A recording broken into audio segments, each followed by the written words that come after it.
So thank you for coming, and thank you especially for those people who've travelled a long way to come and visit us here in beautiful Cumbria. I am a Cumbria lass. I was born in Barrow. I grew my career and my children in Cumbria, in Carlisle. So you could say I've started well and lived well in Cumbria. And I'm now living in the Eden Valley, which I was delighted to hear had a life expectancy rate of about 81.3 years, which means Eden Valley is the highest life expectancy rate in Cumbria, and it's above the national average.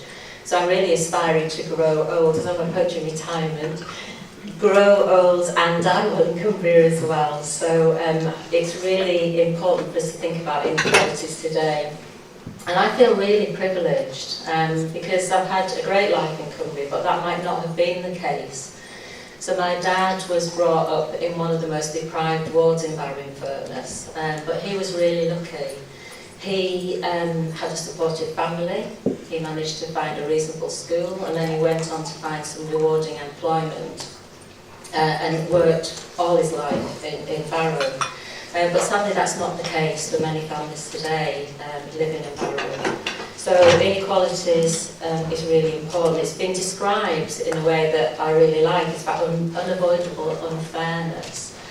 Which really made sense to me. And we've been talking about it for a long time, sort of since the 80s, since the Black Report. But I think COVID has really shone a light on inequalities again. And it's really time to stop talking and to take some action. And that's what today is all about. It's about working differently for population health and actually inspiring change to start to reduce those inequalities. So we've got a real challenge for you today to think about, as you go through your day, think about so what? So what am I going to do differently to make a change that could reduce those inequalities? And we will be seeking some of those ideas later on in the day. So we've got a packed programme. We have this morning Dr. Colin Cox, who's the Director of Public Health of Cumbria, and Professor Sir Michael Marmot, a national expert around inequalities, who will be speaking and also answering questions. This afternoon we have Rachel Turnbull, Dr. Rachel Turnbull from the AHSN, and Tim Crawshaw. They're going to be introducing a new concept of designing and creating healthy workspaces. And then finally, it seems we haven't quite shaken COVID off. Jake Mills, unfortunately, who was our final keynote speaker, isn't able to join us today. But he has done a fabulous film for us, which tells his story about his life and the work that he's doing with the Hub of Hope. But we're really grateful to Ian Alcott for stepping in to build on that story, to share the work that he's doing with communities in West Cumbria around suicide prevention. So I'm really delighted to welcome and introduce you to Sam Allen. Sam is the new Chief Exec Designate for the soon-to-be North East and North Cumbria Integrated Care Board. Sam. I'm not sure I felt worthy of a clap there. Good morning, everybody. As Suzanne said, my name is Sam, and I'm the Chief Executive Designate for the North East and North Cumbria Integrated Care Board. Designate is a bit of a weird situation actually, because I'm not actually the Chief Executive until the Integrated Care Board officially becomes a statutory organisation, and that is on the 1st of July. And one of the brilliant things around the Integrated Care Board is we will be taking on and working with all of our colleagues who work in our clinical commissioning groups. So our colleagues here from our North Cumbria Clinical Commissioning Group, for those of you who haven't had the opportunity to meet, I'm really looking forward to working with you over the weeks, months and years ahead. I just want to start by saying what an absolutely fantastic event. And Suzanne was telling me this morning, this is the 7th year this has run.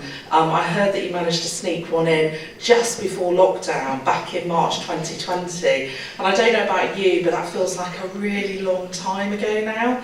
So hopefully kind of getting up this morning, thinking about coming to spend time with colleagues. Anybody seen their colleague for the first time in the last couple of years today? Stick your hand up if that's you. Yeah, how did that feel? Was that good? Seeing people? Yeah, and the last 2 years has been really tough, hasn't it? But from what I've learned since being in the North East, North Cumbria health and care system over the last 2 years is you've done an absolutely outstanding job, for your communities, working together with your colleagues, innovating, keeping things going, changing things, improving things. And I guess, the world has almost felt like it's changed immeasurably. So I was really pleased to hear about the workshop today around designing the future workplace, because let's face it, that has changed. And actually, there's a lot of really, really good things about that. Who put your hand up if you were office-based, driving into the office every day of the week and trying to find a car parking space? We've got some people that miss that. Okay, well, we've recently had Mental Health Awareness Week, and I think but that's a really important thing, isn't it, around diversity of thought and diversity of views. And the best thing I find about learning events, and particularly bringing people together, different backgrounds, different organisations, people with lived experience, is that our experiences are unique and they're our own experiences. So what I'm feeling in the room today is a space, and having heard from Suzanne and Karen about the work that you've done together, kind of North Cumbria is a place where things happen when people put their mind to it, and you really make change happen.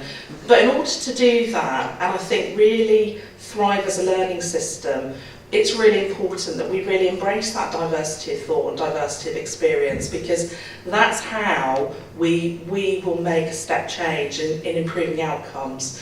Now that's just one example there around the workplace, but the focus of today, the reason why we're all here today, is to improve the health of our population. So today I think is an opportunity to really celebrate and share work, but also to really get some new thoughts around actually what does the future look like? How can we be part of inspiring that change? And how can we be part of making our health and care system fairer for all? And I think that means sometimes doing things differently. So one of the things the Integrated Care Board is going to be absolutely accountable for is improving the health and health outcomes of the population. That's harder than it sounds, If we would have achieved that, and if we'd have cracked that, we wouldn't be seeing some of the things that we're seeing in our community. And we'll hear from Colin, and we'll hear from Sir Michael Marmot today. And we know that some of the broader social determinants, the things that are happening around us, perhaps things that sometimes feel beyond our control, have a direct impact on people's health and health outcomes. And what I would say is that probably the next 3 to 5 years are going to be some of the most challenging that we've seen. We're seeing poverty increase, we're seeing stress levels increase, particularly when we're seeing things like inflation start to soar, and fuel costs and the impact of that on families. And we know that in terms of, Suzanne, absolutely amazing story about your dad, in terms of thinking about how do we support people to get social mobility. But actually, as you said, sometimes people in our communities and some of our more underserved communities, it means that we have to think really, really, really differently about taking the support to them, providing access to support. And that's not just health and healthcare, that's education, that's employment opportunities for them, things that will make and enable them to take a step change, not only in their life and their outcomes, but these things absolutely fundamentally impact on their health. So from an Integrated Care Board perspective, I'd like to think that, and somebody asked me earlier today, well, what's going to be different on the 1st of July? The honest answer is not a lot. The NHS has been in place since 1948. Our job is to make sure that we provide services free at the point of access for all, for everybody. Not a lot's going to change on the 1st of July, but one of the things we are really going to have to really focus on is those fundamental outcomes that will improve people's health and healthcare. And we're not going to do that by colleagues sitting in meeting rooms, in virtual team rooms, coming up with solutions. We're going to do that by working together, and that means working together and co-producing those ways of working with our communities and the people in our communities. So one of the things I would say when you're having conversations today in your workshops, in your rooms, is think about, how do we build on all of your expertise here, but who's also missing from these conversations? Who do we need to be listening to and having those conversations with? And actually, I don't know about you, but if I'm thinking about actually changing things, but also having a way of really engaging in healthcare, then actually a lot of those solutions sit in our communities. And I know Julie has been an absolute champion here in North Cumbria, not just for North Cumbria. I came up from the south of England, and I'd heard Julie's name actually down in the south of England. So North Cumbria is absolutely massively on the national stage there in terms of the work that you've done here around co-production. And Suzanne and Karen, that's why I was so delighted with the programme today to see workshops on lived experience. We will only, I think, in the future, and I know probably all of us here feel passionately about our healthcare service, feel passionately about tackling poverty, feel passionately about addressing the social injustices out there in our communities. We will only do that by working together. No one part of the system holds all of the solutions. We have to get our citizens engaged in a way that enables them to have determination over the way in which their services look. The final thing I want to say is about learning systems. So again, I've been talking to Suzanne and Karen this morning.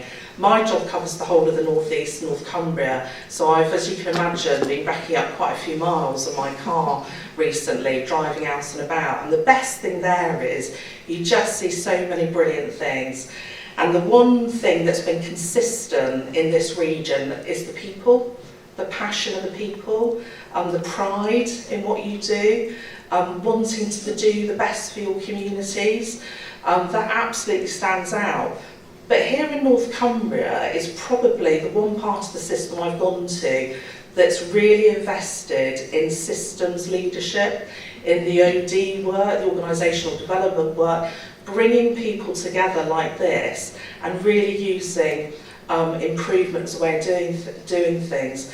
One of the things I'm deeply committed to in our integrated care board and health and care system is thinking about how we really support learning. And I think at times that means failing, and actually seeing failure as a success. How can we share that more widely? It also means being courageous at times. So there may be somebody, one of you today, that's got an idea. You might think, well, this is a bit off the wall, I'd really encourage you to share it. Speak up. No idea is a bad idea. So being courageous and being bold about doing things differently.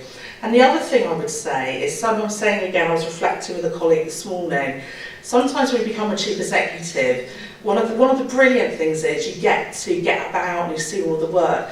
One of the other things is sometimes you can see where people might be looking upwards, waiting for permission. My message to everybody is, don't wait for permission. I've always been of the school of, I'd rather ask for forgiveness than wait for permission. So if you're doing something that is absolutely in the interests of the community, is about making a difference to the way people experience health and care, the way they access it, doing something differently, we will find a way to support you with that. So be bold, be courageous, but most of all, and I, sat down at the table and I picked this up, well-being and mental health, and there are some little cards. I'm going to be taking this away for myself today, and having come from running a mental health organisation over the last 5 years, I'm gutted actually, having got Jake Mills. Has anybody met Jake before?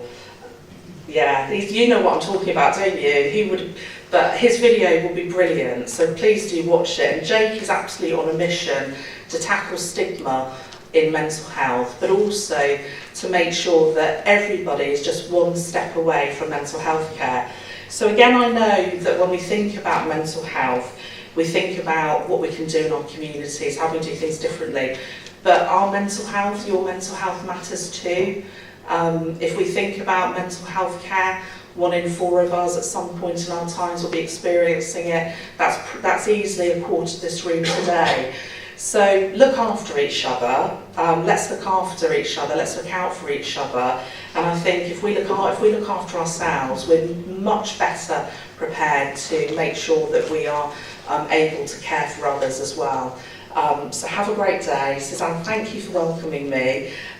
Be courageous, be bold. No idea is a bad idea, but most of all, just enjoy being together today. 2 years, you're together in a room, make the most of it, and I really look forward to hearing the outcome of today.